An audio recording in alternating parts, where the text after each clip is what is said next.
ജെറമിയ 47-ാം അധ്യായം. ഫിലിസ്ത്യർക്കെതിരെ. ഫറവോ ഗാസ പിടിച്ചെടുക്കുന്നതിന് മുൻപ് ഫിലിസ്ത്യരെക്കുറിച്ച് ജെറമിയായ്ക്ക് ലഭിച്ച കർത്താവിൻ്റെ അരുളപ്പാട്. കർത്താവ് അരുളി ചെയ്യുന്നു, ഇതാ വടക്കുനിന്ന് ജലമുയരുന്നു, അത് കവിഞ്ഞൊഴുകുന്ന പ്രവാഹമായി തീരും. ദേശവും അതിലുള്ളവയും നഗരവും നിവാസികളും മുങ്ങിപ്പോകും. ജനങ്ങൾ നിലവിളിക്കും, ദേശവാസികളെല്ലാം വിലപിക്കും. അവൻ്റെ കുതിരകളുടെ കുളമ്പടിയും രഥങ്ങളുടെ ഘോഷവും ചക്രങ്ങളുടെ ആരവവും കേട്ട് കുഞ്ഞുങ്ങളെ തിരിഞ്ഞു നോക്കുക പോലും ചെയ്യാതെ പിതാക്കന്മാർ ഓടുന്നു. അവരുടെ കരങ്ങൾ അത്ര ദുർബലമാണ്.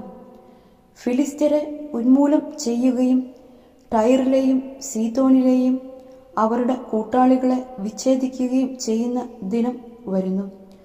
കഫ്തോർ തീരത്ത് അവശേഷിച്ച ഫിലിസ്ത്യരെ കർത്താവ് നശിപ്പിക്കും. ഗാസ ശൂന്യമായി, അഷ്കലോൺ നശിച്ചിരിക്കുന്നു.